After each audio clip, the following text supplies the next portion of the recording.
Hey, Three Bookers, it's Neil. And just before we get into Mr. Bryan Stevenson, I have a very exciting announcement. For the first time in 10 years, I have a brand new Book of Awesome. First time in 10 years, it's a 432-page hardcover book from Simon & Schuster, full of over 500 brand new, never published in a book before, awesome things, like carrying the ice cube tray from the sink to the freezer without spilling anything, like sending a private text message during the Zoom call and seeing your coworker look down and silently smirk, right?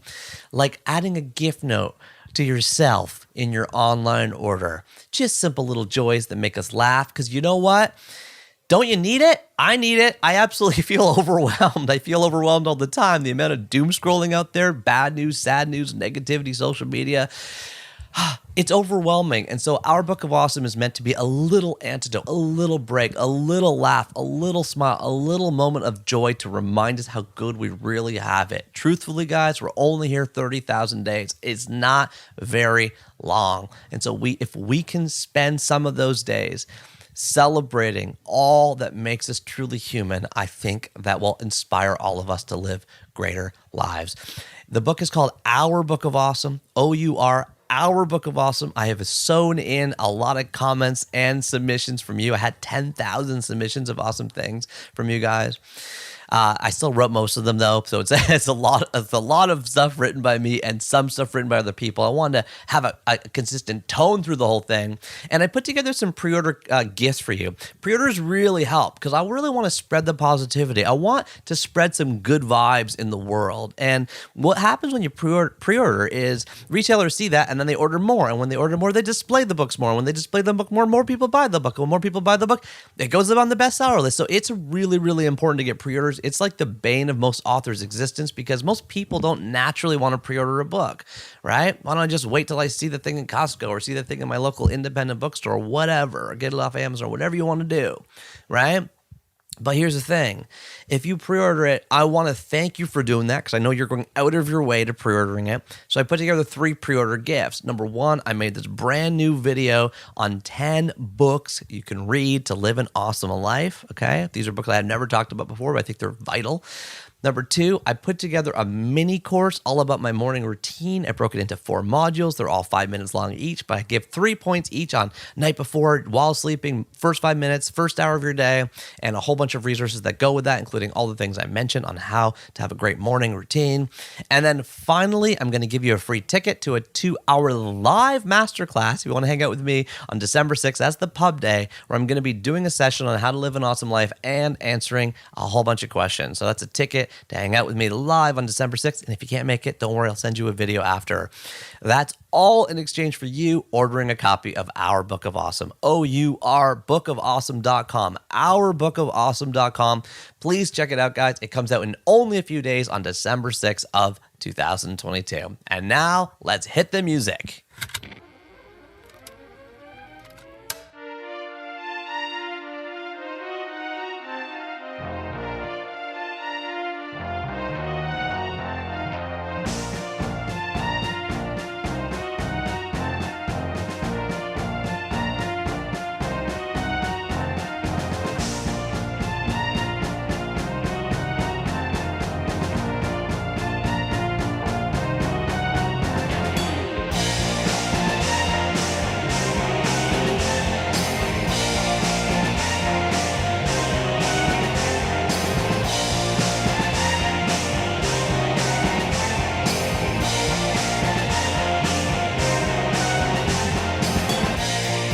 You know, 2 years ago, I got this phone call over at 1-833-READ-A-LOT from a guy named Austin Wong from Oregon who said, we got to have Bryan Stevenson on 3 books. I hadn't heard of Bryan Stevenson at the time, but I looked into Austin's request and found this incredible bestseller called Just Mercy, A Story of Justice and Redemption by, of course, Bryan Stevenson. I fell into his work, started watching his TED Talks, and I approached the Equal Justice Initiative that he founded and asked if we could have a conversation. And they said, you know what? He's really busy. And of course, you can't push back against that because the work Bryan's doing, as I'm about to tell you in a second, is absolutely life-changing to millions of people. He's getting structural changes made in the Supreme Court kind of repeatedly. He's just doing incredible work. So I kind of backed away. But then on the calendar, I noticed we were both going to be speaking at the same conference down in Austin, Texas, to a room full of lawyers. And so I approached them again, and they said, you know what? He can slip in for some time in the morning before a speech. So it was wonderful. So we made a plan to get together at 7:30 a.m. before he spoke at 10 a.m. Well, I went down to the gym at 5:30. I'm on Eastern time. I'm down in Texas, and he's there. He's there. He's pumping weights, right? And so I say, okay, I'll see you at 7:30. He said, can we do it at 7? I said, yeah, yes, we can move it earlier. So we move it a little bit earlier. This guy is on a mission, as you're going to hear. And we just finished up, and you can kind of still hear it in my voice and in my energy. We just finished up. I feel like it's a completely life-changing conversation. I think the work that Bryan has done over the last 30 years partially speaks for itself. I mean, just to give a little background here, Bryan Stevenson has been representing capital defendants and death row prisoners in the Deep South since 1985, when he was a staff attorney with the Southern Center for Human Rights in Atlanta, Georgia. Since 1989, he's been executive director, and he was the founder of the Equal Justice Initiative, EJI, not Institute, as I said earlier, a private nonprofit law organization that focuses on social justice and human rights in the context of criminal justice reform in the U.S. EJI litigates on behalf of condemned prisoners, juvenile offenders, people wrongly convicted or charged, poor people denied effective representation, and others whose trials are marked by racial bias or prosecutorial misconduct. Bryan's work has won, incredible awards. In 1995, he won the MacArthur Fellowship, the Genius Award. In 1989, he won the Human Rights Award from Reebok. In 1991, he won the ACLU National Medal of Liberty. In 1996, he was named the Public Interest Lawyer of the Year. In 2000, he flew to Sweden and he accepted the International Human Rights Award and the Award for Courageous Advocacy. He has got degrees from Harvard, where he finished his law degree, and he also has more honorary degrees than anyone I've ever interviewed before, including from Harvard, Yale, Princeton, Penn, and it goes on and on. Bryan Stevenson is the author of Just Mercy, a story of justice and redemption, which has been turned into a movie recently starring Michael B. Jordan and Jamie Foxx. So, should you see the movie? No. I'm not going to put down the movie, but you really have to read this book. There's over 100,000 5-star reviews for it on Goodreads. It is a completely mesmerizing and life-changing work. And interestingly, all 3 of Bryan's formative books are fiction. Here we have one of the most preeminent lawyers in the world, and all 3 books that most formed and shaped him are fiction. We are going to talk about hope, justice, slavery, capital punishment, truth, trust, and a lot of other big themes. Hold on to your hats and let's jump into the conversation now.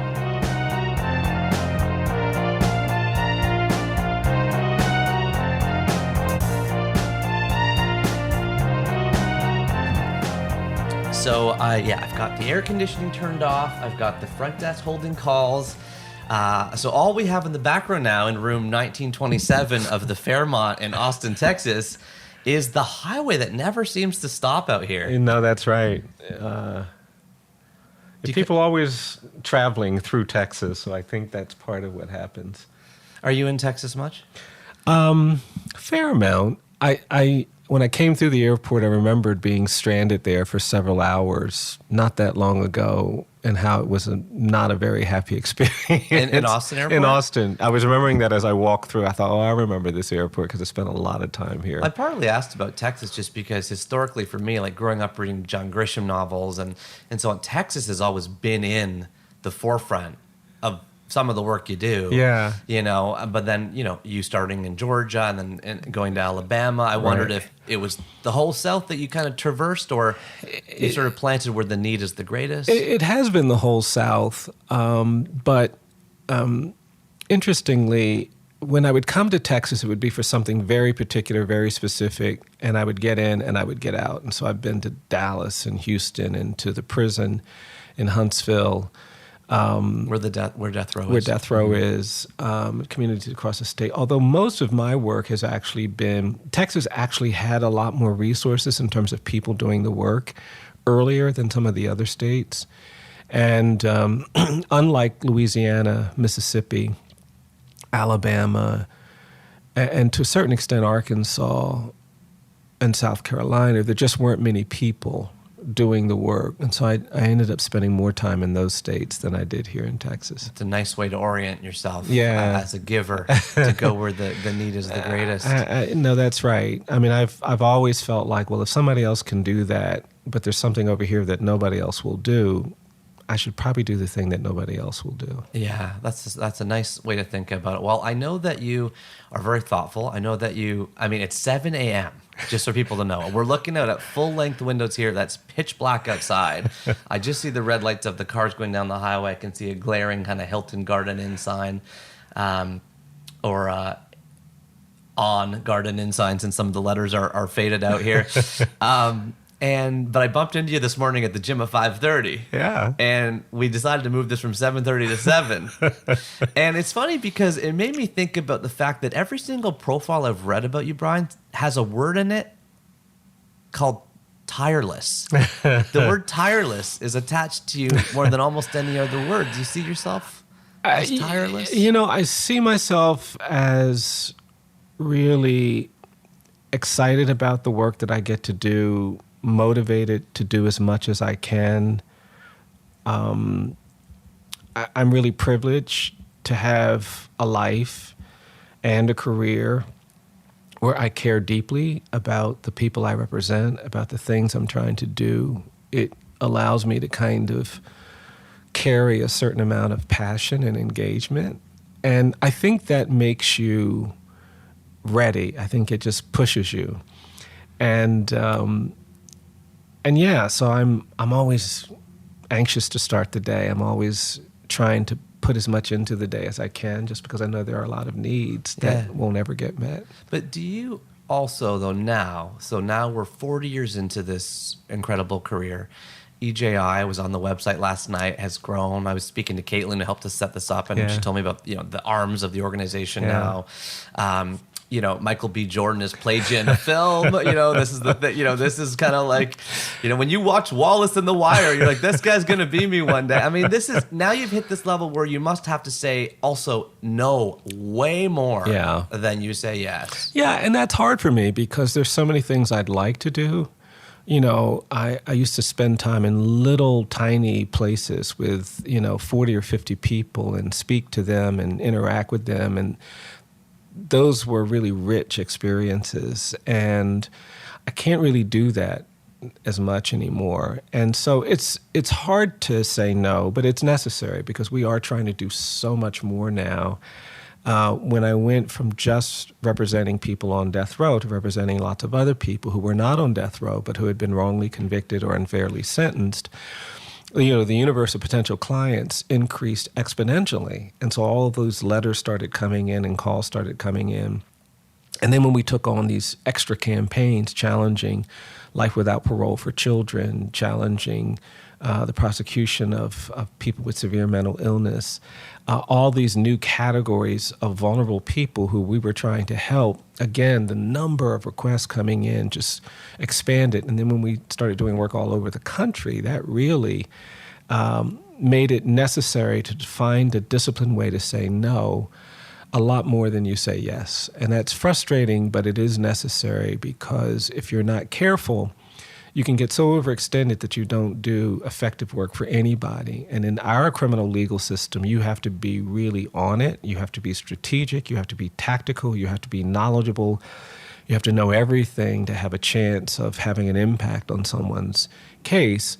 And so to maintain that kind of focus, you have to say no a lot. And now that we're doing this narrative work, which has really opened us up to things outside. You're talking about the museum? The museum, the memorial, kind of challenging our history of racial inequality. It's the first ever national museum towards lynching, correct? Yes, that's right. The National Memorial is the most comprehensive and the first dedicated to the thousands of Black people who were lynched in this country. But our Legacy Museum is also trying to make a case for how we've not reckoned with our history of slavery and how that evolves into lynching and then segregation and now into over-incarceration and the presumption of dangerousness and guilt that gets assigned to Black and brown people.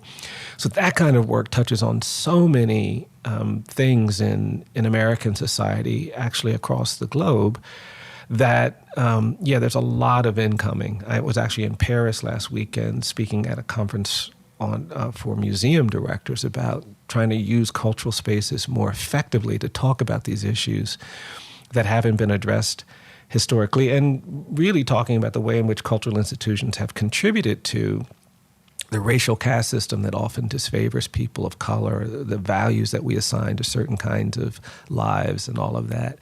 So, I've had to just kind of reconcile myself to being somebody who has to say no a lot, which is, not entirely satisfying, but I recognize it as necessary. No, I'm so happy that you recognize it as necessary. I've seen one soccer game in my life. It happened to be in Barcelona. I was there for work, and I saw this one guy walking up and down the field. I don't know, was this one guy walking? Nobody else is walking. Everyone's running. But when they passed the ball to him, everyone started screaming, "That's Messi!" Oh. And he flew past everybody. And I was like, strategic rest. Absolutely. You save up for the big things, and then right. You are changing the world. You have gone through the Supreme Court many times. You have changed laws. You are doing it, and it's a real privilege to talk about your formative book today. Well, thank you. Thank you. And thank you to Austin Wong, who 2 years ago called 1-833-READ-A-LOT from Oregon and begged to have you on the show. And so it's come to fruition now from June 2020 all the way into fall 2022. So thank you. Now, way back when, and you're going to tell us when, you picked up a book, Bryan, called Invisible Man by Ralph Waldo Ellison. This book was published in 1952 by Random House. For people that haven't seen it, the cover's got an almost abstract dark brown and white face peering out of the shadows with a thin slanted white cross across it. The title's in large capital letters at the top in white and yellow, and it just says by Ralph Ellison at the bottom. I want people to sort of picture holding it in a store, so I'll just say a couple things. Ralph Waldo Ellison, named after Ralph Waldo Emerson, interestingly, was born in 1913 in Oklahoma City, died in 1994 in New York City. He's an American writer, critic, and scholar, best known for this novel, which won the National Book Award in 1953, was ranked by the Modern Library in their list of 100 best novels, and even, according to the New York Times, was the model for Barack Obama's 1995 memoir, Dreams from My Father. What's it about? Well, basically, as he journeys from the deep south to the streets and basements of Harlem, our unnamed narrator goes through a horrifying battle royal where black men are reduced to fighting animals, to a communist rally where they are elevated to the status of trophies, and the nameless protagonist ushers readers into a parallel universe that throws our own into harsh relief. Dewey Decimal Heads can file this one under 813.54 for American 20th century literature. And Bryan, we're so eager to understand your relationship with Invisible Man by Ralph Waldo Ellison. Yeah. Well, it's interesting. When I was in the 9th grade, I earned some money that was mine, and I used it to join one of these book clubs. Back in those days, you could sign up and they would send you get to pick 5 books, like every 3 months or something. Yeah. And I was so excited. Like back of the magazine type? Yeah, exactly. And I remember just ordering all of these books, and they were mostly history books, and I was so excited about that. And I was in 10th grade when I finally ordered Invisible Man by Ralph Ellison. And I haven't read it in, decades, but I still remember it's the only book that I remember reading the first page like over and over and over again, because I think it begins with something like where the first sentence is, "I am an invisible man, not one of those Hollywood ectoplasms." And then he goes on to describe the life he lives, the life he's living. And I was just fascinated by how this wasn't going to be science fiction. This wasn't going to be fantasy. This was going to be real. And the anonymity of the narrator, of the storyteller, just made me think, oh yeah, this could be me. And I'd never read a book where the protagonist was someone whose life could be mine. And I just never read a book like that. Yeah. And it just engaged me in this way that nothing had engaged me previously. And Is this it's like 70s Delaware? Yeah, 70s Okay. Delaware, Okay. which was where I grew up, was rural and southern. I started my education in a colored school. There were no high schools for black kids when my dad was a teenager. So we were in the early years of a post-segregation era. The schools were... Post being in quotation marks. it sounds Yes, like. exactly. That's right. The legal architecture had been, to a certain extent, dismantled. But even when I started school, so, my first grade, we're in the colored school. They open up the new school. All the black kids go over there, but they put all the black kids in one section. So it was still segregated. Yeah. So, and then I remember my mom, I don't know, this is so weird, but again, I'm just thinking of these things, but they used to have something called, I think it was called SRA, and you'd get these books, and they were color-coded. And if you finished level red, you would get to move to level green, and level green to blue, and blah, blah, blah. And I remember being in the classroom and getting above the level that they had for that classroom. And I remember saying to my mom, I said, Mom, I want to get to the next level, but they don't have them. And my mother figured out that they were effectively segregating the kids and then not giving them access to these other books. And she complained about it. And then I ended up getting put in the what was previously all white section of the grade, where I had access to these other books. You saw justice validated. Yes, that's exactly right. And I just remember it was reading that was the indicator for my mom that this wasn't working. And but yes, so in books there was this real kind of portal. There was a portal to a bigger world than I could see outside of my community. I talk about this more now, but my great-grandfather was enslaved in Caroline County, Virginia. And when he was a teenager, he decided he would learn to read, even though there were anti-literacy laws that made it illegal for enslaved people to read. He could have been sold, he could have been killed if someone discovered that he could read. And he still believed one day he'd be free and he would need to know how to read. So he took the chance. And I think about that now because it wasn't rational for some enslaved person in Virginia to believe they were going to be free. But he had that belief and he learned to read. And when emancipation came, my grandmother told me that once a week, formerly enslaved people who couldn't read would come to their house, and my great-grandfather would stand on the porch and he would read the newspaper so everybody would know what was going on. Oh. And my grandmother was so proud of the fact that her father knew how to read, and she would always push her siblings aside to get close to him when he read, and she would wrap her arm around his leg because she wanted to know how to read too. And she told me that she thought that if she held on to him, that the knowledge of reading would pass through his body into her body. Wow.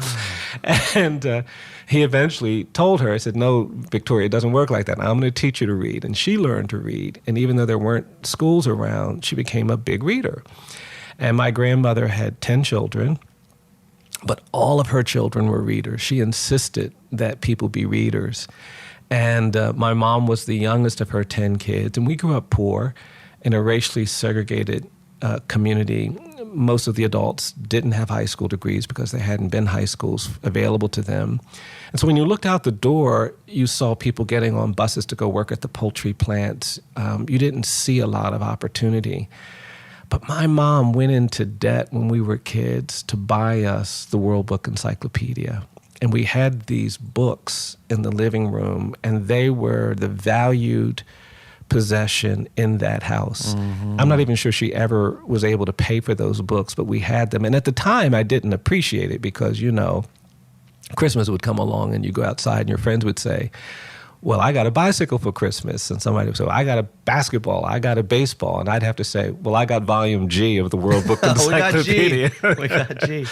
But I think about how those books created a portal for a bigger world, and I could see outside that door, and I would be in those books all the time, and I'd read about what they were doing to discover treasures at the bottom of the ocean. I'd read about parts of the world I'd never heard anyone speak about, and it was in the midst of that And that's part of the reason why I use my pennies and nickels to join this book club. But it was in the midst of that I read Invisible Man, and it was the first book that seemed to speak to me and take me on a journey from where I was to a new place. Mm-hmm. And I had imagined what life would be outside of the rural South. I'd imagined what life would be in different systems. And so Ellison seemed to be narrating that journey at a time when I could really identify with it. And just given where I lived and what I saw around me, it was incredibly compelling. Yeah, well, I the only part of that story I might challenge is that your grandmother hugging your great-grandfather's leg might have worked, man. Look what's happened. Look at the amplification. Look at the prioritization. Look at what it's done for you and for the world. There is a huge lever that has been pushed on that porch way back in Virginia all the way up to today. Yeah, well, it's funny. I have a niece who has these two precious little girls, Olivia and Charlie, and when I go home, it's interesting. One of them will settle in. She'll be restless if I'm just talking, but if I start reading, she will settle in and just kind of hold on to you and lean into you. And it makes me think of what my grandmother described. And yes, I'm really inspired by the hope that my great-grandfather had for freedom and for his children, and the hope my grandmother had. My grandmother worked as a domestic her whole life, but she was incredibly literate and loved reading, loved knowledge, loved information. She was very verbal, so I know my history because of her willingness to tell stories. Yeah. And my mom was the same way, and I am not unaware of how I would not be able to do what I'm doing if I hadn't been lifted up by four parents who had a different vision of what is possible than others gave them. It's interesting that you are a master of language. You are. The words, even just reading Just Mercy, the phrase kept hitting me, sentenced to die in prison. Yeah. Whereas my whole life I've heard the phrase sentenced to life in prison. Yeah. And just you're a master of language. And just when I heard you say just there, I was inspired by the hope my grandfather had for freedom. What I hear in that phrase is that we're not free. No, that's right. That's right. I don't think we are. And in many ways, that is why I had to start doing work outside of the courts. So because my life was impacted by people who were committed to the rule of law. So started my education in a colored school, a county 80% white. The majority of people in that county, all of the white people, did not want their kids to go to school with black kids. And so if you left it to the political process, it would have never happened. And these lawyers came in and enforced the Supreme Court's decision in Brown versus Board of Education and made them open up the public schools, even though they didn't want to. But that commitment to the rule of law required that. And so when I graduated high school and college, I went to law school because I wanted to access that power the lawyers had to help disfavored people who would never be helped through our political process, which is majoritarian. And majoritarian? Yeah, so that in a democracy, in a political process, you have to have majority support to elect the people who are going to advance your goals. Absolutely, yeah. And if you're a disfavored minority who can't achieve that majority support, you're going to really be vulnerable.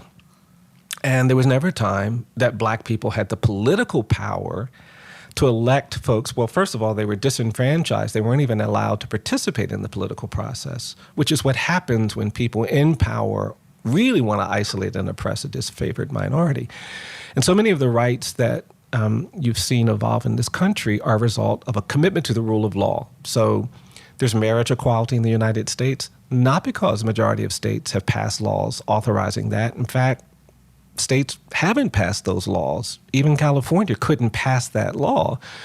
It took the court to articulate this right.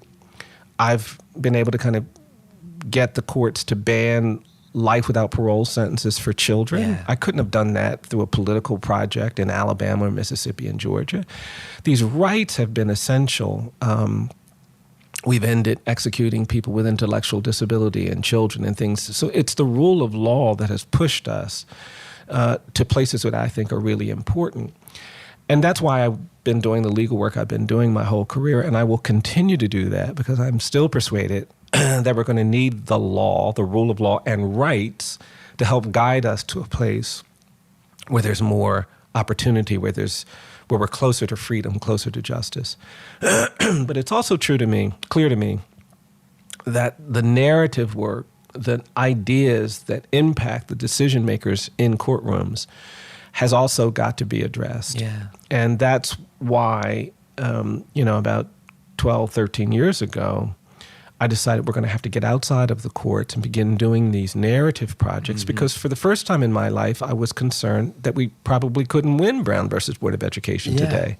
I'm not sure our court would do something that disruptive on behalf of a disfavored group. You said 12 or 13 years ago. I know in your 2012 TED Talk, you said specifically, we have a hard time talking about race, and I believe it's because we are unwilling to commit to a process of truth and reconciliation. Yeah. You even go so far as to say, in South Africa, people understood we couldn't overcome apartheid without a commitment to truth and reconciliation. In Rwanda, even after the genocide, there was a commitment, but in this country, we haven't done that. Yeah. So the work you're doing, and by the way, as you're talking about the rights that you have changed in the Supreme Court, I want people to know a very thin yellow sunrise is starting to come up behind you. It's I am touched. I want people to kind of feel what I feel here. So what does that process look like? I know you were in Paris France last week for talking to museum directors, and you're doing incredible work, but national conversations around reckoning with slavery and talking about truth and reconciliation. I heard Oprah say to you, well, my friends say, I wasn't there. This wasn't me. And she was brave to say that. Right. I thought that was very brave of her to say that. Yeah. But she was articulating something. Yeah. But what does this process look like more broadly? I'm living in Canada. We're trying to do that now with our residential schools. Yeah. We're trying to have a truth and reconciliation process. Long, slow, hard work, messy work, unclear work. And so I'm curious what your vision for what that looks like in this country over the next, coming decades. Yeah. Well, I think, first of all, it's acknowledging that we have a long history that continues to haunt us, that compromises our commitment to freedom and equality and justice, that we are burdened by the contaminants created by our history of racial inequality. And I don't believe we're free yet. I think whether you live in the Northwest or the Southeast or the Midwest or New England, wherever you live in the United States, you live in spaces where there is a history of racial injustice. And it's created this pollution that compromises our ability to trust one another, to hear one another, to even see one another. It doesn't take much in America to create distrust and conflict and division. Trust is at an all-time low. Trust is at an all-time low. And in many ways, I think some have argued that these contaminants will eventually dissipate on their own. That's not true. We're going to actually have to actively commit to a process of changing the narrative that we inherited, which is steeped in this racial hierarchy. And that means talking about things that we haven't talked about before. And like in Canada, I believe we have to talk about the fact that we live in a post-genocide society. Because what happened when Europeans came to this continent is that millions of indigenous people were killed through famine and war and disease. It was a genocide. And we haven't acknowledged that. That phrase is not used. It's not used because it's not taught. It's not taught because it's a heavy phrase, and we don't like to think of European immigrants and settlers as the perpetrators of genocide, but you can't disconnect from the consequences of these horrific displacement strategies, these abuse strategies. And we in America and the United States created a constitution that talked about equality and justice for all. We wrote this Declaration of Independence that's envied all over the world, but we didn't apply those concepts to indigenous people. We didn't guarantee equality and justice and liberty to indigenous people. Well, it says all men are created equal when they had slaves at the time. Yes, and to defend that disconnect, we had to create a narrative of racial difference. And so we said that Native people, they're savages. They're not like the white Europeans.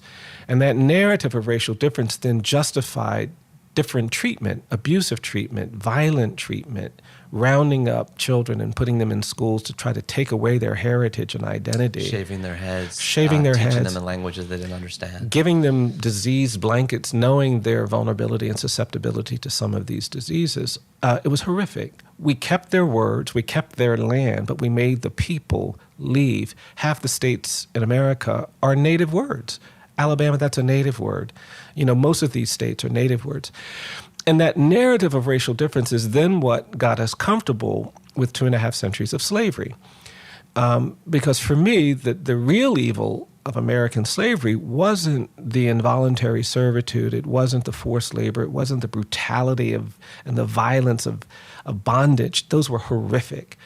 But the greatest evil for me was the narrative we created to justify enslavement, because white enslavers didn't want to feel immoral or unchristian or unjust. So they had to create a narrative that allowed them to be reconciled with the human condition of all of these people in chains who were being separated from their children and their loved ones. And so they made up this false narrative that black people aren't as good as white people, that black people are less capable, less deserving, less worthy, less human, less evolved. And that narrative of racial difference gave rise to an ideology of white supremacy, of racial hierarchy. And the racial caste system that came out of that survives the Civil War. When I give talks, I often argue that the North won the Civil War, but the South won the narrative war, because that racial hierarchy persisted. Even many abolitionists didn't believe in racial equality. And so after the Civil War, we created the 14th Amendment, which should have guaranteed equal protection. So, sorry, when you say the South won the narrative war, what do you mean? I mean that the ideas that had allowed that system to thrive persisted. Mm-hmm. That this idea that black people aren't the same as white people, that continued, because the U.S. Supreme Court struck down every law intended to help emancipated black people achieve equality, because they believed in racial hierarchy too. And it meant that the 15th Amendment, which should have guaranteed the right to vote to black people in the 1860s, wasn't enforced until a century later, after we passed a Voting Rights Act in the 1960s. And even now, it's being contested in places all across the South. And you even in your wonderful book say, if you have a record, you can't vote. That's if you're in certain districts, you I think you go so far as to say it's still not fair today who That's gets right. to vote, right? Oh, absolutely. Yeah. Absolutely. There is still this effort to disenfranchise those who are disfavored. But the reason why the court retreated from enforcement of these laws is that they were more committed to racial hierarchy. They were more committed to this narrative of racial difference than they were committed to the rule of law. And that's how, for a century, black people could be pulled out of their homes and beaten and drowned and tortured and lynched, sometimes on the courthouse lawn, with no risk of prosecution to any of the perpetrators of that. We just tolerated mob violence and lawlessness in the United States throughout the first half of the 20th century. And you can't understand that unless you understand the power of this narrative of racial difference, this narrative of white supremacy and racial hierarchy, to keep people from doing the legal things that they are obligated to do. So that when we get into the 1960s and there's this powerful movement to break down the legal architecture, the laws of Jim Crow, the laws that have been enacted to codify racial hierarchy. A lot of it happening where you are today, right? In Montgomery. A lot of it happening where I am today. Rosa Parks, the bus boycott. All of that activism, We succeed in getting the Congress to ban that kind of legalized segregation, but the narrative still persists. The presumption of dangerousness and guilt that gets assigned to black and brown people, it continues. And it's still with us today, which is why, a police officer can put his knee on the neck of George Floyd. It's why 3 white men in Georgia can chase a black man jogging and shoot him dead and not expect to be held accountable. Break into the wrong person's apartment. That's exactly right. The The presumption of danger and guilt is in the narrative today, and it has persisted for hundreds of years to even before slavery, to even when you're talking about the genocide of Native Americans. Yeah. And I'm going to guess even before that. That's right. That's right. Because in the 15th century, when Europeans began looking for gold and wealth on the coast of West Africa, they didn't see governments and communities that they respected. They saw people who they wanted to exploit because they didn't respect them. They didn't think of them as equal. And the transatlantic slave trade begins in this way where the abuse, the abduction, the kidnapping of people can be justified by governments that understood that kidnapping should be a crime, that abduction should be a crime, and yet they engaged in a whole industry of abuse and abduction. And you couldn't do it without racializing that system, without thinking that black people are somehow different than white people, inferior. And so, yes, we've cultivated this caste system that continues to burden our ability to achieve equality today. How is this intertwined with capitalism? Because when I hear the 15th century boats, I'm also picturing, gold, jewels, resources. I'm picturing that same thing from native tribes. Labor is the number one cost line on any company's P&L. What I'm trying to say is, where are we in the story of capitalism, and do these stories entwine? Because I've heard you talking a lot about our obsession with wealth in society, and you have been very articulate in saying this is a big part of the problem. Are they related, or am I? No, they're very much related. Yeah. I think anyone who believes that the pursuit of wealth, money, profit, at all costs is going to be complicit in supporting and creating systems that oppress, disfavor, and abuse people who are vulnerable. And it is necessary that we have a different relationship to the things we want that has to be rooted in some basic respect for the needs of other people.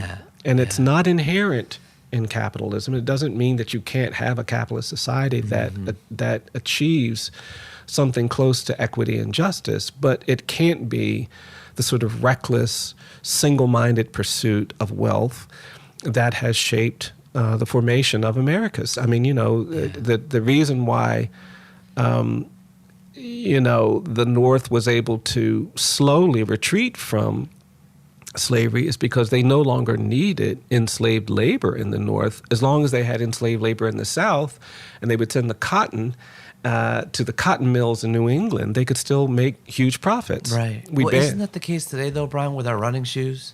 We're all wearing running shoes. Me and you are wearing running shoes right now. And based on what I hear, they're not coming from good places. Well, there has to be a commitment to ensuring that we are engaged in a relationship to the world that is just, that is moral, that is fair. And if you're not prioritizing those things, and you're just letting the pursuit of revenue, the pursuit of profit guide the decision making, you're going to end up doing things that are unjust, unfair, and abusive. And it doesn't matter what the economic model is. It's true in virtually every economic system. If there's not an attention to the needs of the other, to prioritizing the needs of people who are vulnerable, then you're going to end up with structures and systems and practices that are abusive. So we got here by you talking about the fact that we need to acknowledge our history. And I will say in Canada, only now in my mid-40s am I even learning, because the story in Canada about slavery has always been about the Underground Railroad. We're heroes in that story. We're the heroes. But we haven't even come close to reckoning with how slavery existed in Canada. That's right. What the history is. We're almost further behind because it was longer ago.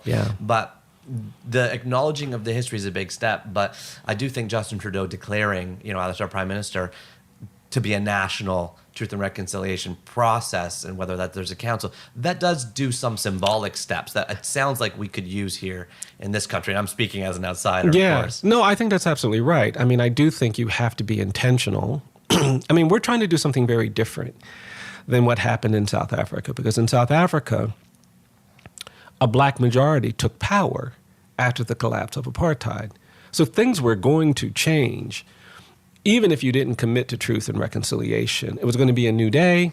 The country had been governed by a white minority, and now it was going to be governed by a black majority. There was a shift in power. Even in that, there was a recognition that if we don't create space for people to talk honestly about the harm and the injury and the pain of apartheid, and give space for people to give voice to how they recognize the wrongfulness of apartheid, we're not going to do what we need to do. Same is true in Rwanda, right? A military intervention changed the power dynamic of those who had been horribly murdered and killed during that genocide. Germany lost the war. If Germany had won the war, there wouldn't be a Holocaust memorial in Berlin. There wouldn't be the architecture of reckoning that you see throughout that nation.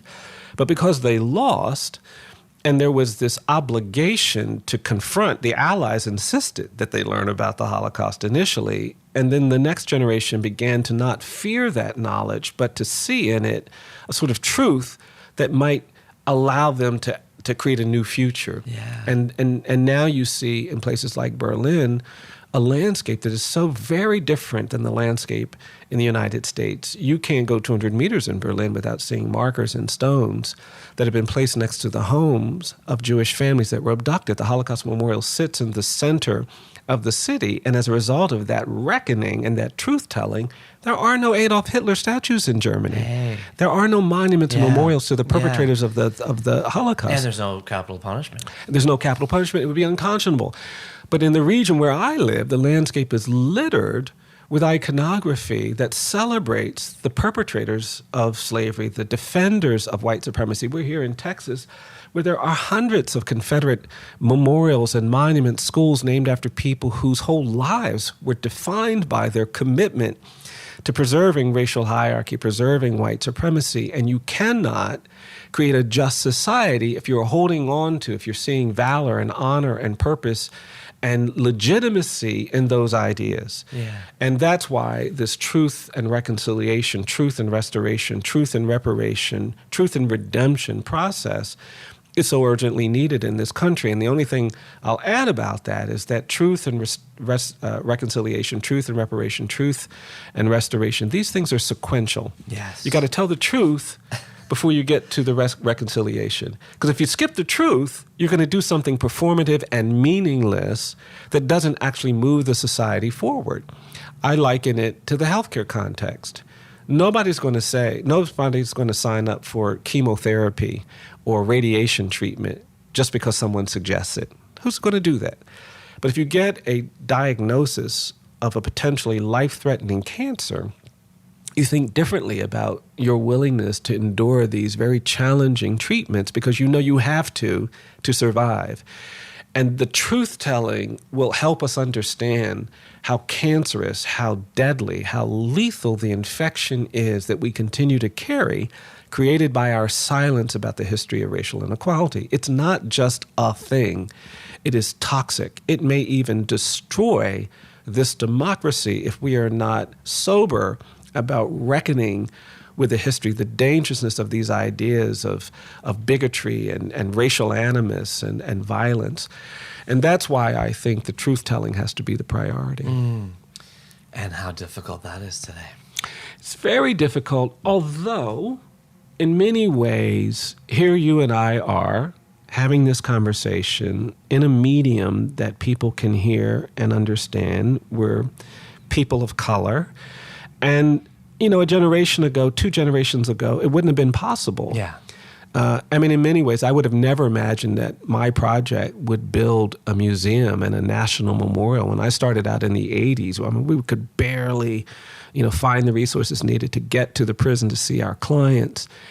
And in a lot of ways, we're entering a period of world history where we have the capacity to do narrative work unlike any prior generation. That's right. You And, know, and we should hold on to that because this is long form. It's user generated. I made up this podcast. We're talking to thousands and thousands of book lovers around the world. You're about to go downstairs and talk to 700 lawyers who are desperate to hear from you so that they can be inspired and motivated and given some clarity about the work that they're doing from you. Right. So it's amplifying. I mean, look, Jamie Foxx was in the movie. You know, you can't get much bigger than that. Oprah had you in her backyard.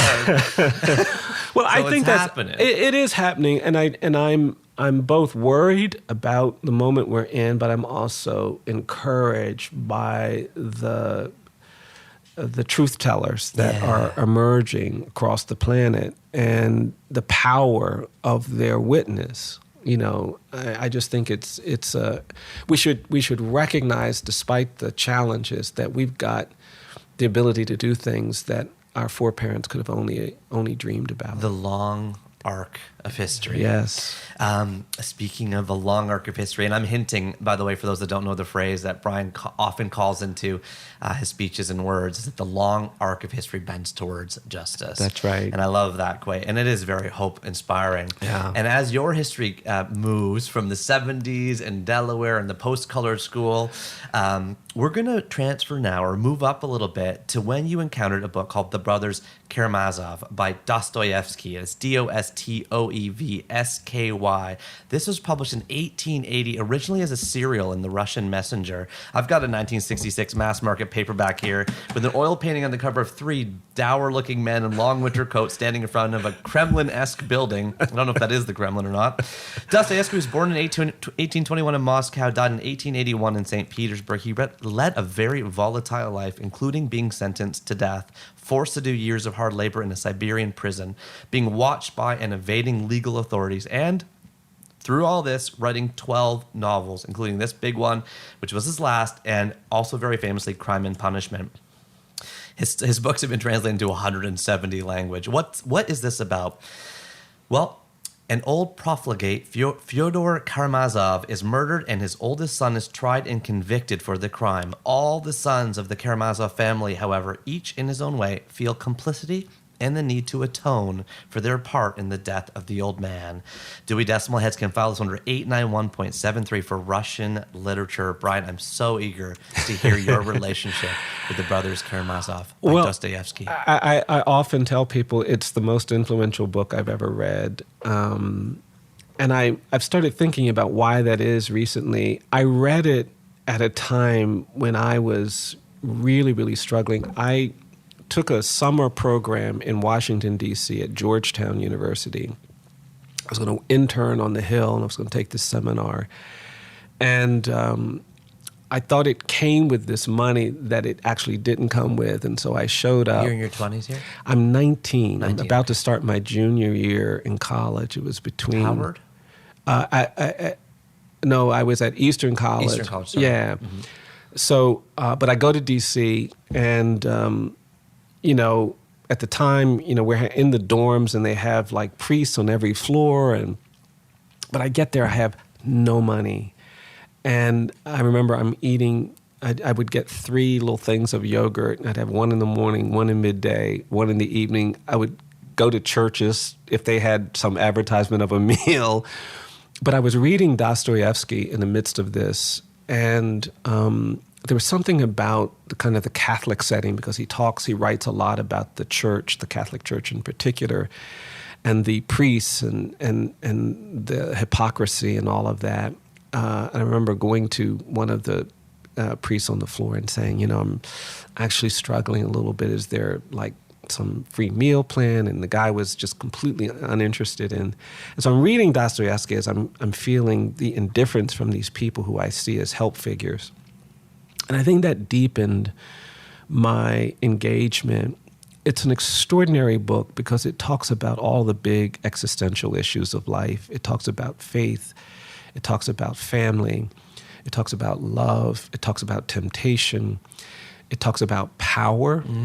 But it also talks about meaning. And I was writing letters. I started writing letters when I was reading this book because I would read about a character that Dostoevsky creates who offers someone something but then gets greedy and takes it back and then suffers as a result of that.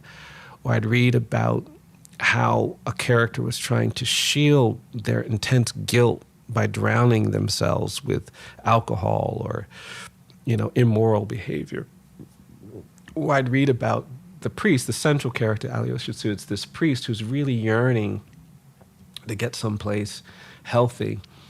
And it just made me write these letters. And I was writing letters to all these people. And when I went back to college, I think 2 or 3, I've been writing, there were several women in the choir who I directed, and I think they thought I was trying to court them because I was writing so much about love in ways that I realized later that these letters were very misleading. It was both funny. Well, when you write love letters in general, yeah, exactly. Particularly, for no apparent reason, I'm sending. But it was how moved I was by just the intensity of it, and it was profound because it just introduced me to all of these ideas. There's a very famous section of this book that's titled "The Grand Inquisitor," where Dostoevsky actually brings Christ back to life, and he is being interrogated by this figure who represents organized religion. And the figure says to Christ, you set us up for centuries of conflict and violence. You did horrible things by acting irresponsibly. You should have just come off the cross and shown us your power. And had you done that, everyone would have believed. We wouldn't be in this world where all of this conflict and violence and disagreement has persisted. And, Dostoevsky has the Christ figure say, but I didn't want to enslave people with a miracle. I didn't want them to believe because they had to. It was necessary for me to create an identity where we believe because we choose to, because the beliefs we choose to embrace, that we discover, that we find, that we hold on to even when they're inconvenient, even when they're uncomfortable, those are the beliefs that give meaning to our lives. And then the Inquisitor says, but they buried you in the ground and they crushed it. And he has the Christ figure say, but truth crushed to earth shall rise again. And there's this powerful explanation about how if you hold on to truth, you may suffer, you may struggle, but you are aligned with something that is so eternally powerful that you will ultimately prevail. Wow. And it's the only way. Crushed to earth will rise again. Yeah. And it's the only way I could understand the brutality and the history of enslaved people and the suffering. It's the only way I could understand the humiliation of Jim Crow and segregation. It's the only way I could actually make sense of why I was, 19, trying to do my very best, trying to help everybody, and couldn't find enough food to eat in this program. And in that respect, it just had a really profound impact on me. I thought there was knowledge and insight and discovery unlike anything I'd experienced in a book. Did this book was this book also given to you by an inmate at one point? I gave the book to an inmate at one point. Yeah, when I represent young kids, particularly, I represent a lot of people who are 13, 14 when they're arrested and convicted. And so when I take on those cases, we never charge anybody money. But for my young clients, I often say, okay, you're going to have to read a book every month. And I usually pick the books at the beginning because some of them are very reluctant. Or actually, I usually let them pick the books, and then in time, I'll start picking them. Yeah, they aren't going to pick 700 pages. No, they are not. No, they are not. You got to work up to that. Yeah, you got to work up to that.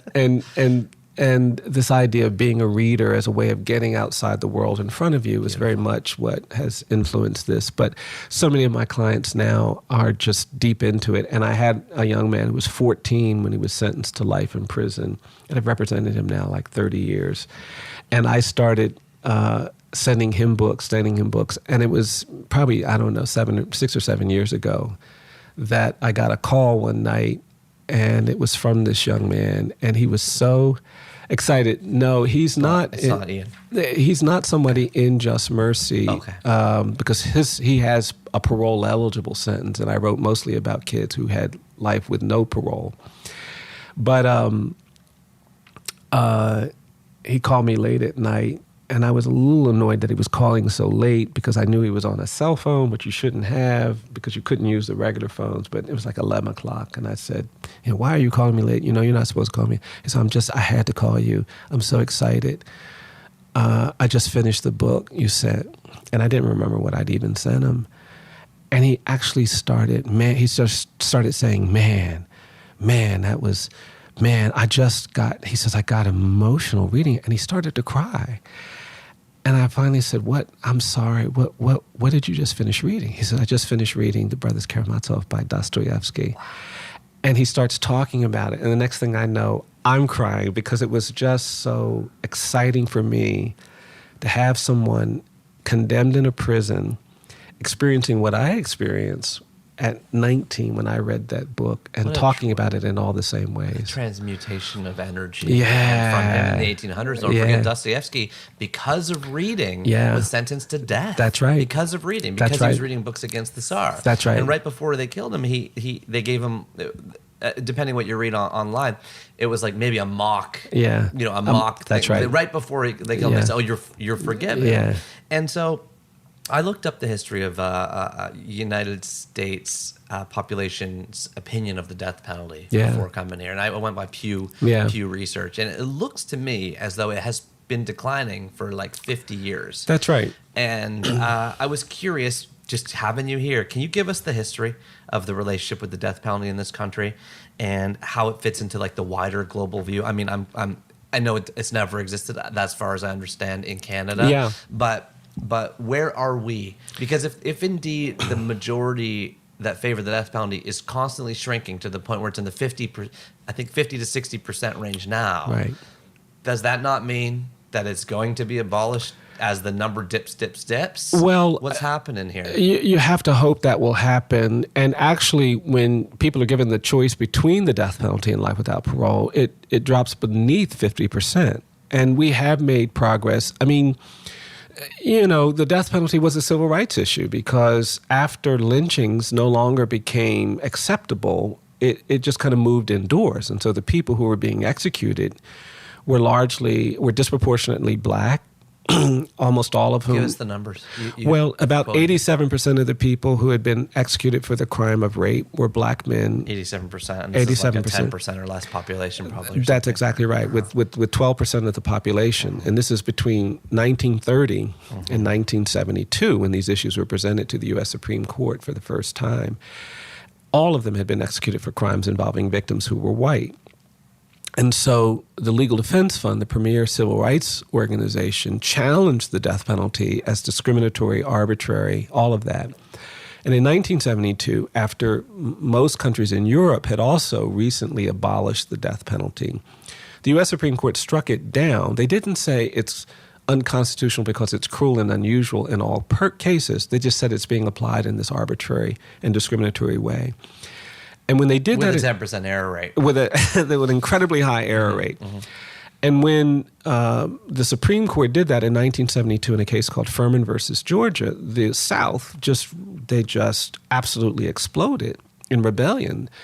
And rather than accept the ruling as the end of the death penalty, which many people thought it would be, they began creating new death penalty statutes designed to remedy the problems that the court talked about. And that's how we got the modern death penalty, which has now given rise to thousands and thousands of death sentences. And 4 years later, in Gregg versus Georgia, the Supreme Court basically held that this racial bias may not be a problem that we have to worry about. And then 11 years after that, in 1987, this very famous death penalty case, McCluskey versus Kemp, the Supreme Court is presented with dramatic evidence of racial bias in the death penalty. You're 11 times more likely to get the death penalty if the victim is white than if the victim is black, 22 times more likely to get the death penalty if the defendant is black and the victim is white.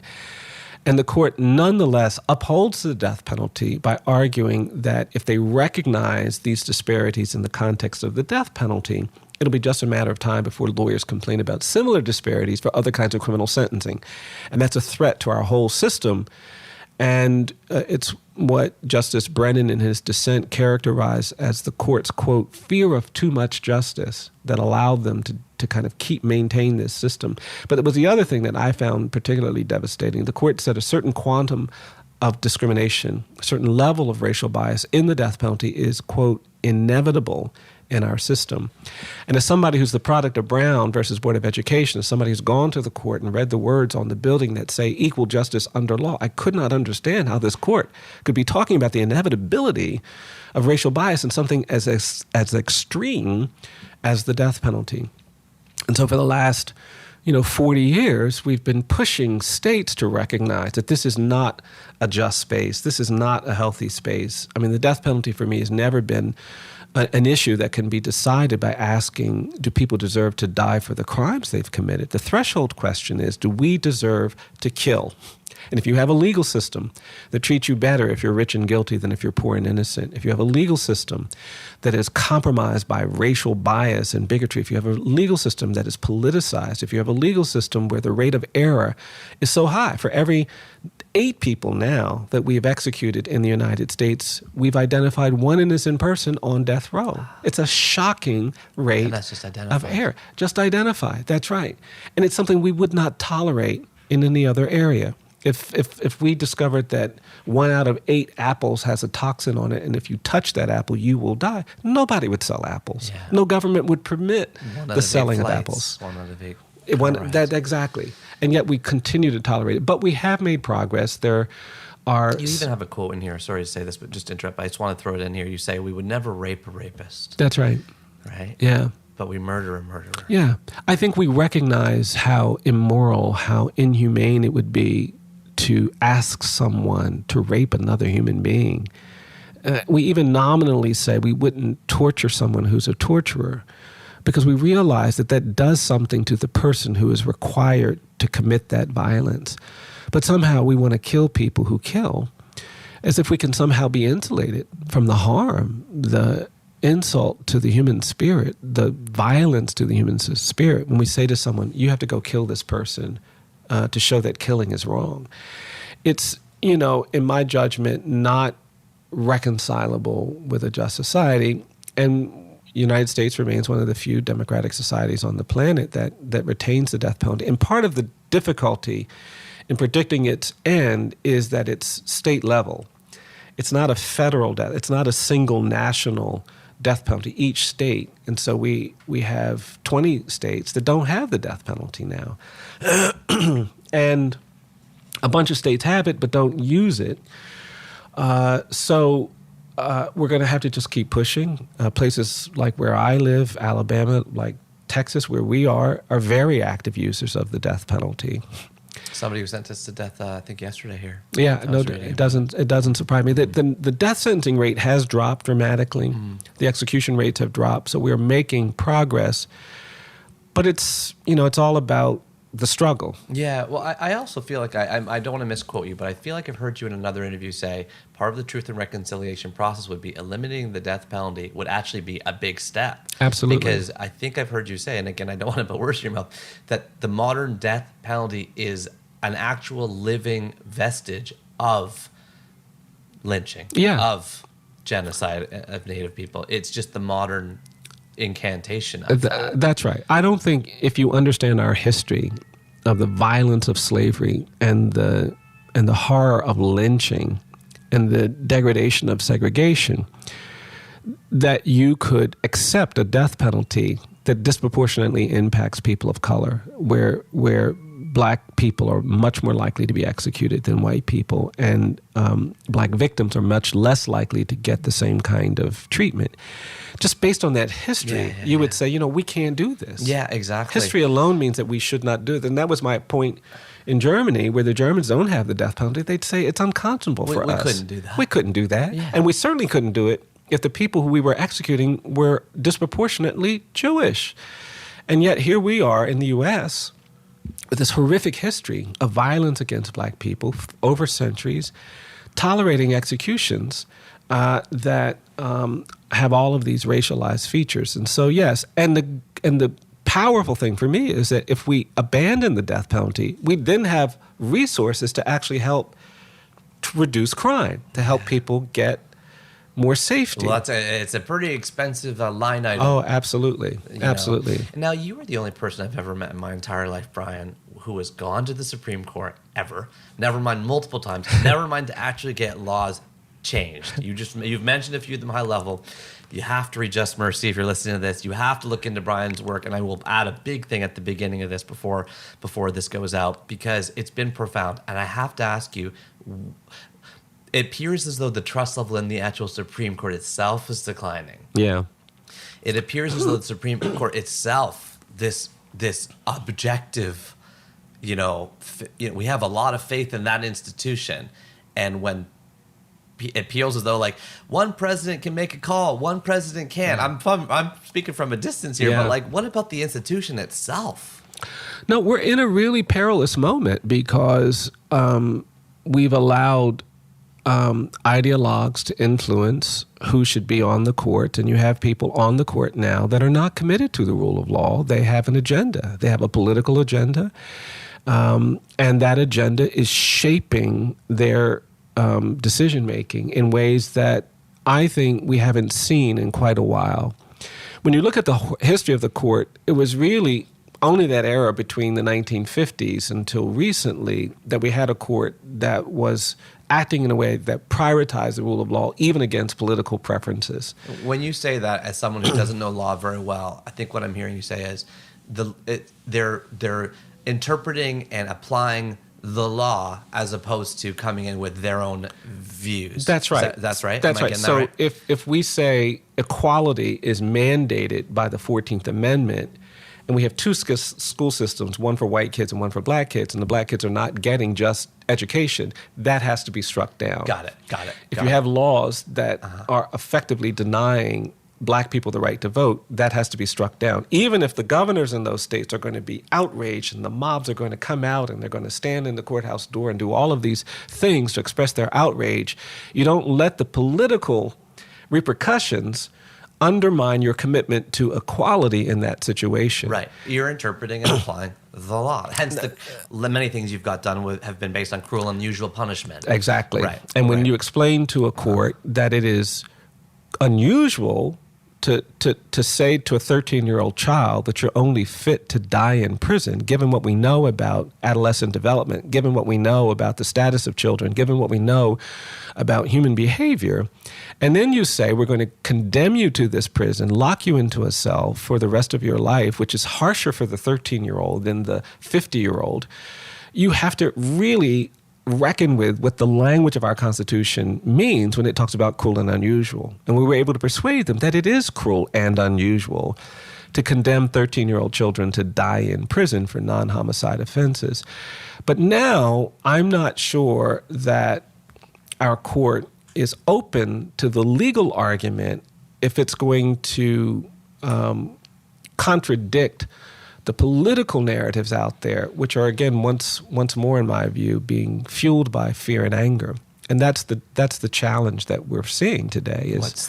How do we navigate out of this? Because Well, it's hard to go backwards when things become so political. Yeah, I just think understanding the core elements. I mean, I'll be talking about this. When are you applying for the Supreme Court? Well, I'm not sure that's where my destiny lies, but I do want the members of the Supreme Court to realize that if we tolerate governance rooted in fear and anger, we will accept things we shouldn't accept. We'll tolerate things we shouldn't tolerate. I think fear and anger are the essential ingredients of injustice. Why do you come to those two words? You said very confidently a second ago these are because of fear and anger. Why? Because I don't think you asked the Supreme Court judges. They wouldn't say that's why they're basing the abortion law that just came down, and they wouldn't say it's based on fear and anger. No, but the politics around that, I can I can listen to a serious debate about how we should think about reproductive freedom and the law. That's completely acceptable. But that's not the nature of the political discourse. The political discourse is, if you don't do this, we will exclude you because we are angry that this exists, or we are afraid that this exists. And I talk about fear and anger because they're just such powerful emotions in our personal lives. Yeah. Yeah. I mean, if we're angry enough, we will do something we would never imagine doing. Yes. If we're fearful enough, we will do things we wouldn't imagine doing. And you can't understand the Holocaust in Germany. You can't understand the Rwandan genocide. You can't understand the most horrific moments in world history without seeing the power of fear and anger to cause people to act in ways that you would never expect a person to act. Surgeon General Vivek Murthy, who was on our show, told us every single decision is rooted in either love or fear. Yeah. I think that our growing fears of the other, our growing fears of displacement in the power hierarchy, our growing fears, these are the roots of so many of the issues that we're seeing on display today. And when you match that with thinking that you should have all the power because you've had it, and then getting angry about it, a loss of power, it just creates this almost desperate instinct to do reckless things, violent things. I mean, people stormed the Capitol of the United States Congress, and it was shocking over a lie about an election, and yet they did it. And at the time, you would think there'd be consensus that this is wrong. This is absolutely unacceptable. And now here we are, not that long later, after, and people are trying to defend and legitimate that kind of behavior. And so we have to commit, we have to decide individually and collectively, are we going to be governed by fear and anger, or are we going to be governed by a commitment to the rule of law, a commitment to democracy, a commitment to respecting other people and other perspectives. Maybe all the way up to love. All the way up to love. Mm-hmm. That's ultimately where we need to be. Mm-hmm. And it's those who commit to love that are really going to be essential. There is a lot of love, and a lot of tough love, and a lot of hard love in a book called The Color Purple by Alice Walker, which came out in 1982 from Harcourt Brace Jovanovich. I'm holding a mass market paperback with a purple toned cover and the profile of a woman, Celie, presumably the narrator, in a rocking chair reading letters.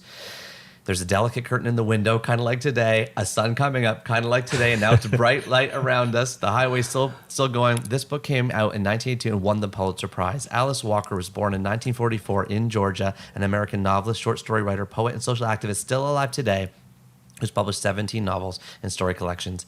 What's this book about? It depicts the lives of African-American women in the early 20th century in rural Georgia, where you started your work. Separated as girls, sisters Celie and Nettie sustained their loyalty and hope in each other across time, distance, and silence. The Color Purple broke the silence around domestic and sexual abuse, narrating the lives of women through their pain and struggle, companionship and growth, resilience and bravery. This is an epic that carries readers on a spirit-affirming journey towards redemption and love. I will tell you, I could not sleep last night. I'm on page 127. This is a mesmerizing book. The language, oh my gosh.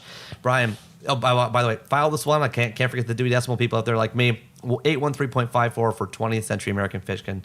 Bryan, tell us about your relationship with The Color Purple. It was just extraordinary. I was in law school. I had already been to death row and met condemned people. I was working with a lot of families that seemed to carry the pain created when a loved one is condemned. And it just was one of the most emotional books I'd read. I just remember crying a lot reading this book. And it's so beautifully, Alice Walker's such a gifted writer, because she created portraits of people who, even when they did things you didn't like, they were human beings doing things. They weren't just caricatures. They were, the male figures that are abusive, you see them struggling with their own aspirations that have been crushed by oppression.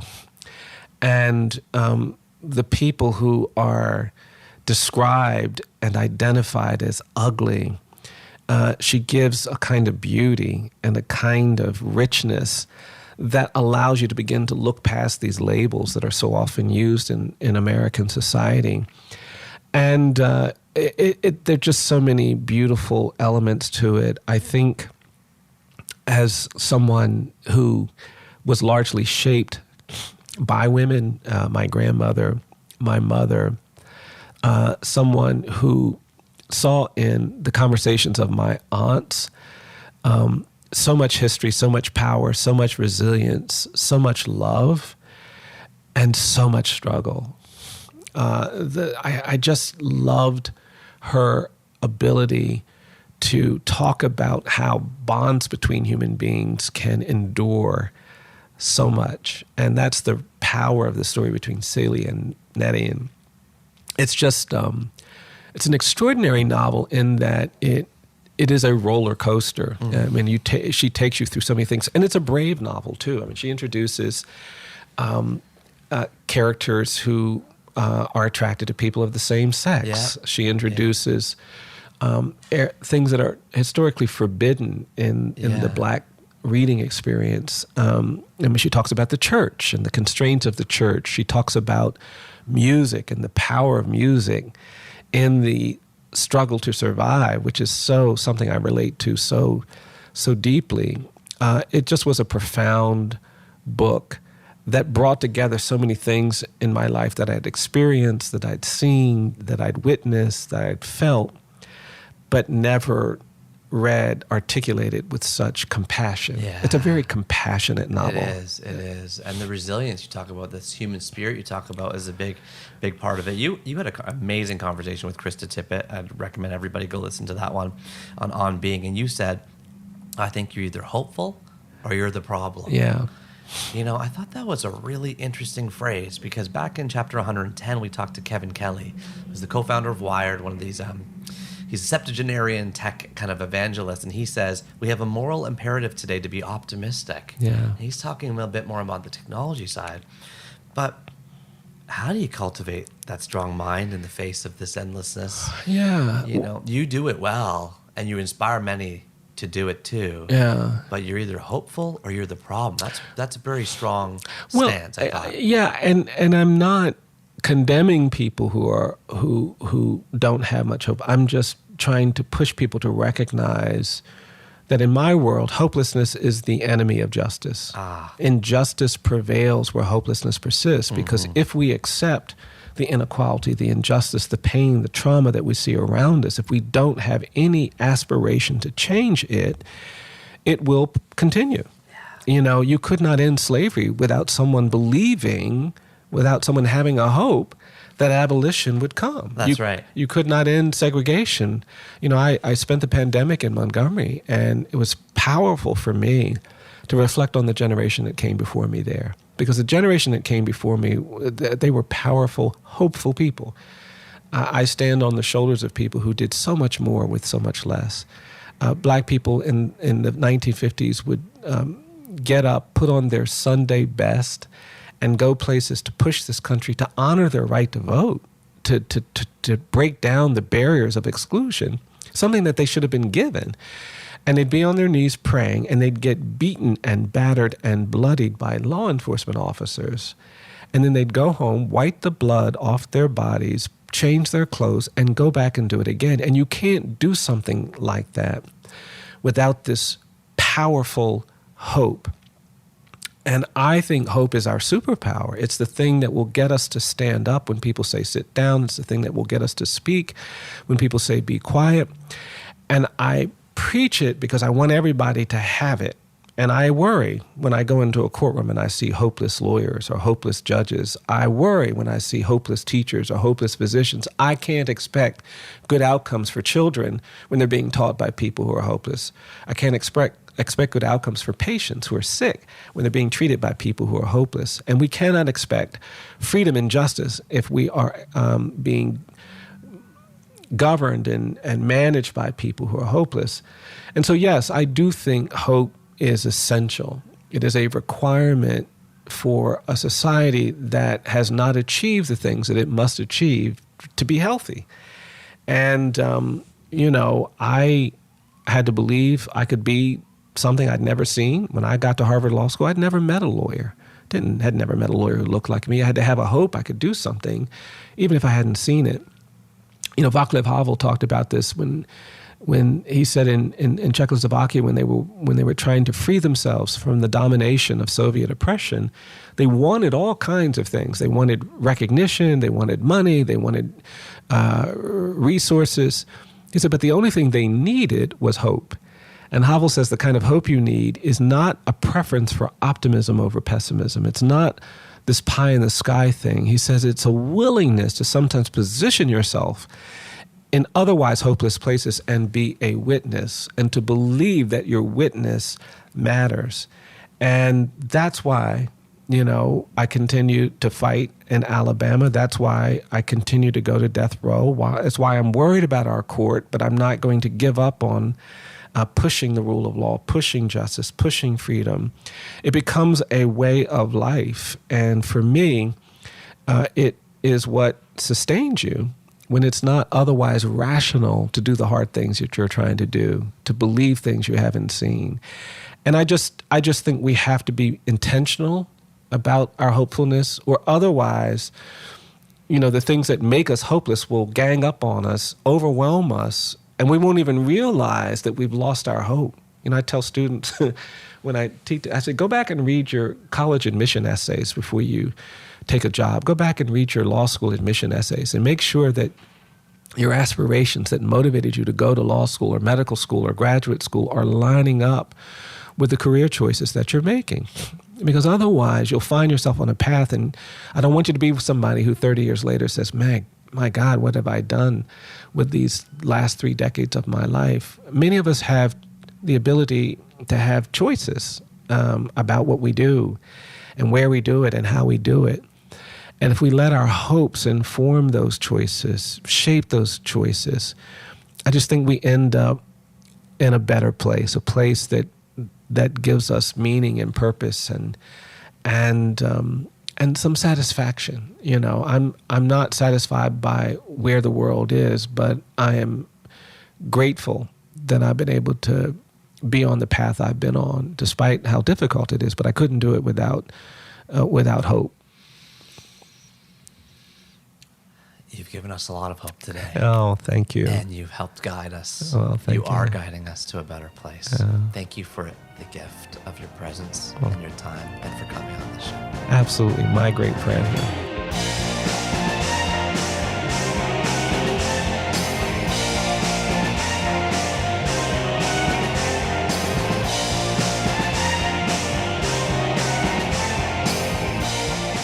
Hey, everybody. It's me, Neil. Wow. Stunned. Silent. I mean, talk about a mic drop, right? How captivated were you by Mr. Bryan Stevenson? Austin Wong from Oregon. You got this train started, buddy, and thank you, because look at where it's going now. I got to tell you, after Bryan left, so I took some pictures. If you head on over to 3books.co, you can see the blog post. You can see our setup there with the sunrise coming out of the 19th floor of the Fairmont. And I took a picture of me and Bryan. And then I went downstairs, an hour later or whatever, after I snuck out for a little bit of bird watching on the river in Austin. I went downstairs and I watched him speak. Wow, he is a captivating speaker. There is no slides, okay? There's no videos. There's no music. He is standing at the front of the stage and is in a dark suit, charcoal suit, and like a dark purple, the color purple shirt. And he's telling the stories that you just heard. So in a way, we got a real big taste, probably even longer than a full keynote speech from Bryan Stevenson, which is really, really special. The audience erupts in a standing ovation the second he's done. I mean, we are thirsty. And he made a lot of profound comments, similar to ones he said on the show. He said, there's no Hitler statues anywhere in Germany, but here we are in Austin, Texas, and I can walk outside of this hotel and I can see statues from people that are known specifically for their racism and for their work kind of leading the charge in slavery. And so things like that just really hit home when they're coming from somebody with the, the background and the experience and the work that he's done, these profound cases. And there's so many cases that he didn't mention in that keynote speech or in our conversation today that you got to check out through the book Just Mercy. So I really, really, really check it out. How do you pick 3 quotes from this one? It's going to be tough. It's going to be tricky. Okay, how about, which quote should we go with first here? In books, there was this real kind of a portal to a bigger world than I could see outside of my community. And I just love the role that reading and books played in his ancestry, right? The story of his great-grandfather, a slave who learned kind of illegally or, against the rules to read, standing on his porch and reading the newspaper to all the enslaved people around him while his grandmother was like hugging his leg, trying to soak up the words. I mean, what a beautiful image, and what a testament to the power of books to continue to provide a portal to other places. I love that. I got to put that one in. How about this? We wrote the Declaration of Independence that's envied all over the world, but we didn't apply those concepts to indigenous people. And he didn't say this, but a lot of scholars say, and we didn't apply it to black people either, right? All men are created equal is almost antithetical to how they were treating all men or all women or all people in the country at the time. And, it takes someone like Bryan with the knowledge and the experience and he's able to quote, like he even said on stage at his keynote, we committed a genocide of murdering millions of indigenous people. And he even says, I've looked into it and, scholars disagree about the numbers. We haven't even got a good tracking of the numbers, right? He says things like that are sort of hit you hard the way he says them. How about this one? This one was a stunner for me. The real evil of American slavery wasn't the involuntary servitude. It wasn't the forced labor. It wasn't the brutality and the violence of bondage. Those were horrific. But the greatest evil was the narrative we created to justify enslavement. If you have read the book Sapiens by Yuval Noah Harari, one thing that's a pretty profound takeaway from that book is just, how culture, according to Seth Godin back in chapter 3, is when people like us do things like this, right? And so what Yuval Noah Harari says is that a lot of the things that we think are just kind of the way they are, like money, like religion, like, connection. These things are stories that we tell and create inside ourselves, right? One of the greatest ones he says in that book, Sapiens, was that the story of settling into cities was somehow better for us, when he kind of proves in the book that it really wasn't. So maybe it's the narrative that's the worst part about it, because that narrative, as he's pointed out, persists today. You can draw a really clear line. I remember seeing this in a South Park episode when I was a kid and not believing that the year the NRA was founded was like the year, I'm getting the facts, I gotta be careful in the facts, was like the year the KKK was like abolished through law, like it was the year NRA was founded. And I want to be careful on that. But he draws a really clear thread line in Just Mercy, his book, about how you can make a line really clearly from slavery to the end of slavery, which then persisted for decades. And he talks about Jim Crow, and he talks about segregation, and he talks about national terrorism against black people, and he talks about lynching with the museum that he started in Montgomery, Alabama, and all the way up into the over-index by far prison population, death sentence population of black and brown people in the United States. But, these stories don't just kind of stay within the borders of the United States. They emanate everywhere. And that's why we need leaders like Bryan to kind of educate us and inform us and help us navigate from here. Oh my gosh. Okay. Okay, here's another one. I got to throw a fourth quote in here. I don't think if you understand our history of the violence of slavery and the horror of lynching and the degradation of segregation that you could accept a death penalty that disproportionately impacts people of color. And how fascinating is it, this metaphor that he uses, that could you imagine that if in Germany there was a death sentence that disproportionately affected Jews, you would never imagine that because of the horrific instances of what happened during World War II. Obviously, the Nazi regime.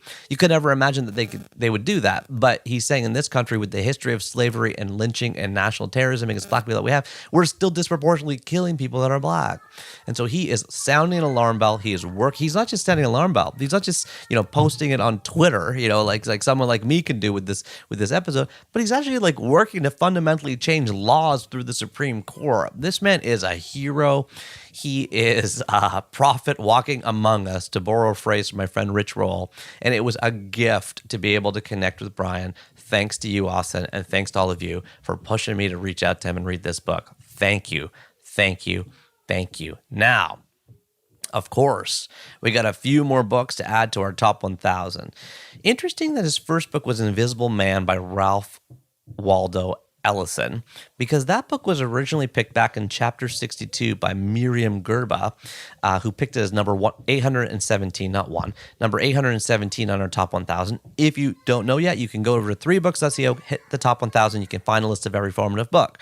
So 817 was picked by Ralph Ellison in Invisible Man. But did you know it already has 2 asterisks on it? It was picked by Dave Eggers in chapter 81 and Nora McInerney in chapter 91. Now we've got a 3rd asterisk on it. Okay? This is our first 3rd asterisk book. So Invisible Man by Ralph Ellison, it's out there as 4 people on the show's formative book. Now, don't worry, we also have 2 brand new books that we're adding to our top 1,000. By the way, I want to apologize for the top 1,000 numbers being wrong on Gabor Mate. Some people wrote me an email saying, hey, this is the wrong number. Okay, I'm getting back on track, people. It's number 660, The Brothers Karamazov by Fyodor Dostoevsky. Okay, most influential book Bryan's ever read, as he says. And a book that he gives to people that he's defending, including children who then, as you heard, call him up after to talk about how big it is in their lives, which is amazing. And number 659, The Color Purple by Alice Walker. Okay, of these 3 books, this is the only one that I can tell you that I've read. And I was preparing for this by reading Just Mercy, listening to Bryan on podcast, listening to him talk to Krista Tippett, listening to him talk to Oprah. But I managed to read The Color Purple, and it is a stunning, revolutionary, fighting, strong book. You have to read it. It's very accessible. It is. You heard us read little bits of it, but I just can't recommend The Color Purple enough. I know everyone's TBR pile is getting unwieldy and out of control, like mine is. Oh my God. As I'm sitting here talking to you right now, I have a pile of 10 Hardy Boys used books that are out of print that I just bought for my kid for Christmas. I've got some old Archies that I bought I'm just surrounded in books. And guess where I got these, by the way, guys? Doug Miller Books. You guys remember chapter 99. Okay. So thank you so much to Mr. Bryan Stevenson for adding 2 more books to add to our top 1,000. This was a gift. This was a fun chat. And thank you to all of you for listening. All right. Are you still here? Did you make it past the 3-second pause? If so, I want to welcome you back to the end of the podcast club. This is the after party, folks. This is where I hang out directly with you. You hang out directly with me. And you know what? We get to talk. And hang out. So what are we going to do first? As always, we're going to go to our phones. If you haven't called already, please give me a call, 1-833-READ-A-LOT. The whole point of this conversation came from the phone call we got 2 years ago. Is there a guest you want to have on the show? Do you have a formative book in your life that you want to share? It's always fun and great to share a story about a formative book. For now, let's go to the phones and see who's waiting for us there. Hey, Neil.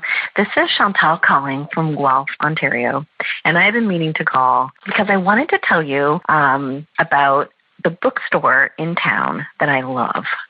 I moved to Guelph in 1993 to go to university, and there was a bookstore downtown called The Bookshelf, and it is still there, and it is amazing.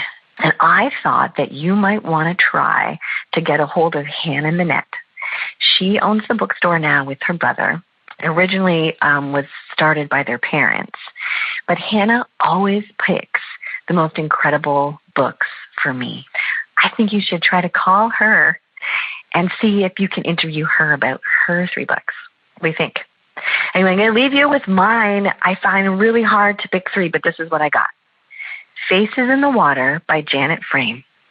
I found that when I was living in Switzerland, even though she's from Australia or New Zealand. The Blue Jays Dance by Louise Erdrich, which I read right after having a miscarriage in my 20s, and it was really powerful to read that. And In Another Place, Not Here by Dion Brand, also super powerful. Anyway, thanks a lot, Neil. I just absolutely love your podcast. Thanks so much. Have a great day. Thank you so much to Chantal from Guelph, Ontario, Canada, for giving us a call. I love this website, bookshelf.ca. This looks like a really fascinating bookstore. I love the history that it was owned by their parents and now it's owned by their brother and sister. You can't get better than that. So if you want to check out this bookstore, head over to bookshelf.ca, also called Bookshelf News on Instagram, and it's in Guelph. Guelph, Ontario is always known, for those that don't know it, it's known as this informed literary student town, one of these places, what could you compare it to? Like an Ithaca, New York, maybe, or something like that, where, a lot of people go there for school and stay there. And as a result, like Malcolm Gladwell told us back in chapter 38, you get these fascinating bookstores because they're like a function of the people who live there. So I will check out the bookstore as best I can, and perhaps there is a future conversation coming with these incredible booksellers that you're telling us about. Now, the 3 books that you say are most formative, also, I had never heard of any of them. So I'm just going to say them again for people that are listening. Faces in the Water came out in 1982 by Janet Frame, Frame. It's written with a sparing precision and astounding immediacy. Faces in the Water takes readers behind the walls of 2 hospitals and into the hearts and minds of its confused and tormented patients. Okay, fascinating. The Blue Jay Dance, which you got me on the title alone, but, it's maybe a bit more for people going through motherhood. Louise Erdrich, Erdrich, published in 2010, a brilliant and poignant examination of the joys and frustrations, compromises and insights, and difficult struggles and profound emotional satisfactions in the period of 1 12-month from a winter pregnancy through a spring and summer of new motherhood and a return to writing in the fall. And finally, In Another Place Not Here by Dion Brand, Brand, tells a story of 2 contemporary Caribbean women who find brief refuge in each other on an island in the middle of a political uprising. Boom! 3 fascinating books that we can add to the list. I actually might need some help figuring out what to do because, as is of course the case, as we get going on the top 1,000, we're nearing the 500 mark, still a couple years away, but we're nearing the 500 mark.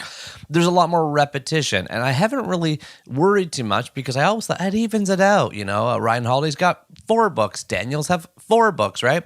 So some people have 4, some people have 2, kind of evens it out. But as we get to more and more asterisk territory, I'm going to need to figure out a way to complement the 3 books, and perhaps it's by doing that. Perhaps it's by taking a phone call of someone's formative book and adding that to our list. But to do that, I need phone calls. So call me up. Tell me about a formative book in your life, why it's formative to you, and maybe I can plug it in at the end of an asterisky conversation to make sure we got 3 books and keep the countdown rolling. That's an idea. It's one idea. Maybe you have other ideas. Give me a call and let me know.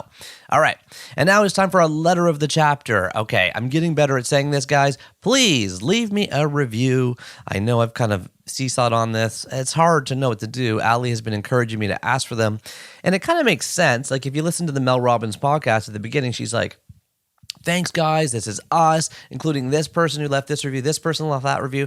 And I feel like by doing that, you incite the crowd, right? You trigger the mob to kind of leave more reviews. And if I don't do that, then it kind of doesn't happen and you don't think I care about it. But it's important to get the word out there. It's what keeps the show kind of moving and afloat. And, as podcasts grow to ridiculous industry sizes and millions of new ones are started all the time, it's getting harder and harder to break out of the clutter. And so I really do appreciate your letters. Like this one from Miriam Gross, who says, you know what? I want to share that I heard you speak, Neil, at the Food and Nutrition Conference a couple years ago.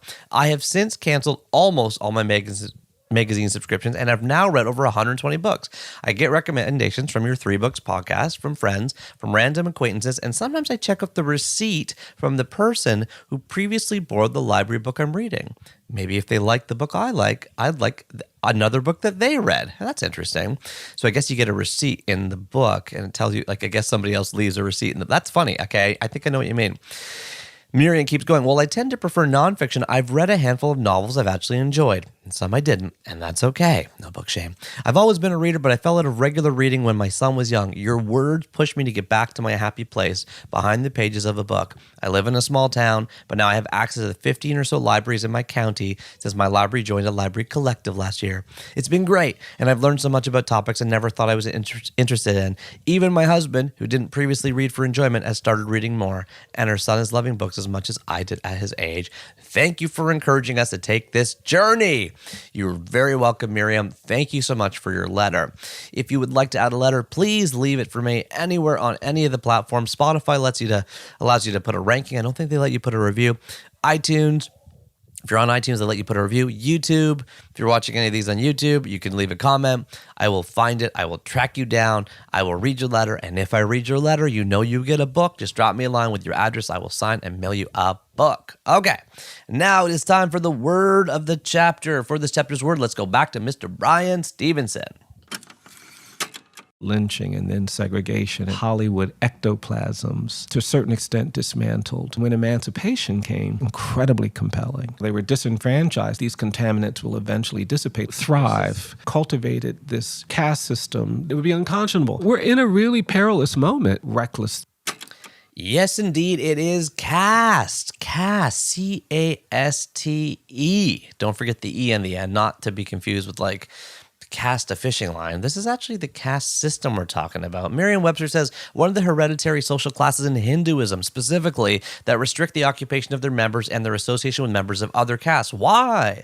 Well, Wikipedia says because it's based on cultural notions, not truths, of purity and pollution. Bryan Stevenson is a master of language. Purity and pollution are words that he also uses, and he's borrowing this word caste from the Portuguese in 1498 when they landed in India. They came up with this word to look at all the different groups of Hindus that were, cast into different groups that can't marry in between each other or can't share resources or space with each other because of cultural notions of purity and pollution. I love that he's using language this way. I love his use of language, even as simple as changing the phrase sentence to life in prison to sentence to die in prison. I mean, that completely changes the narrative. He observes narrative, he sees narrative, and he writes narrative. Just Mercy is a wonderful book. I know it's turned into a movie. I haven't seen it yet. Michael B. Jordan and Jamie Foxx, I haven't seen it yet. Maybe I will. Might be a way to get other people into it. But, that is a word that stood out for me from that phenomenal word cloud, and we could have put more in there even. Now, as we take off, it almost seems trite and simple and weird to say, buy my book. I mean, it just sounds totally aloof and kind of tone deaf to say that. But I will say this. It feels oppressively heavy to live right now to a lot of people. If you scroll through the news, if you scroll through social media, if you feel overwhelmed, if you feel anxious sometimes, well, that's kind of why I wrote Our Book of Awesome. Okay, that's what it's for. This is the very last podcast chapter that will come out right before the book launch on December the 6th. I'd love you to head over to ourbookofawesome.com. Do it now before you forget. Grab a copy. I'm going to send you a whole bunch of stuff. Remember, I'm going to send you my 10 books you got to read to live an awesome life. Not gotta. 10 books you could read to live an awesome life. I'm going to send you a mini course I made all about my morning routine. And of course, I'm going to invite you to hang out with me at a 2-hour masterclass in AMA on Pub Day on December 6th. Ourbookofawesome.com is for the details. Check it out there. Thank you so much to Mr. Bryan Stevenson. Thank you so much to Caitlin at EJI who helped to put this together. Thank you to Austin Wong for your phone call 2 years ago to get this train started. And thank you to all of you for listening. Remember, until next time, that you are what you eat. And you are what you read. Keep turning that page, everybody. And I'll talk to you soon.